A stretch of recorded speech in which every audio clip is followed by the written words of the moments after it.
Iako rado, kako sam kaže, piše političke aforizme, Miladin Berić se ovoga puta odlučio za drugačiju temu. Moj satirični, humoristični pokušaj je da se malo izvučem iz politike, pošto sam ja prvenstveno politički satiričar, znači satiričar koji se bavi prvenstveno politikom.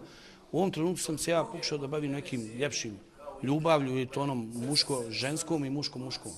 Znači muško-muški odnosi i muško-ženski odnosi. Parade ponosa, afričke šljive, silikoni, reality show. Svakodnevna politička i društvena zbivanja neiscrpna su tema za pisanje, priča Berić. Naša država, ovakva koja jest, mislim kad kažem država, prvenstveno mislim na Republiku Srpsku, jednostavno je zahvalna, pa i okruženje. Teško je biti satiričar u Švedskoj, u Norveškoj, tamo gdje je sve riješeno. Ovdje kod nas gdje ništa nije riješeno, meni je žao što nisam bolji satiričar, da to sve opjevam, sve ove negativnosti, ali svaki dan čujete ih i ne mogu ja to sve stići. Osim aforizama Miladina Berića, građani Bijeljine mogli su da čuju i aforizme drugih autora. Zahvaljujući ljudima kojima sam u životu bila žrtveno jagnje, nisam nikad stasala u ovcu.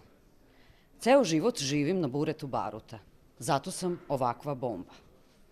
Otkako sam počela da lajem, ker nema zašto da me ujede.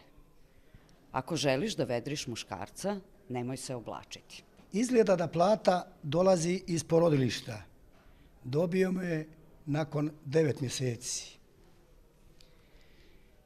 Zbog bruceloze ne jedem meso jagnjeće. Zbog svinjskog gripa ne smijem praseće.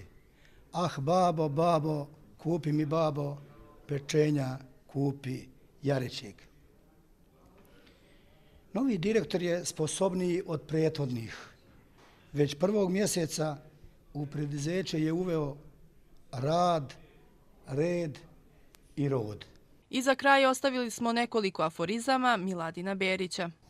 Podmladak stranke, to se nekad zvalo maloljetnička delikvencija. Komšinica mi je počela da radi u NATO. Sad je svi zovemo Natakuša. Jezik nam je manje više isti. I kod njih i kod nas poslije afere dolazi aferin.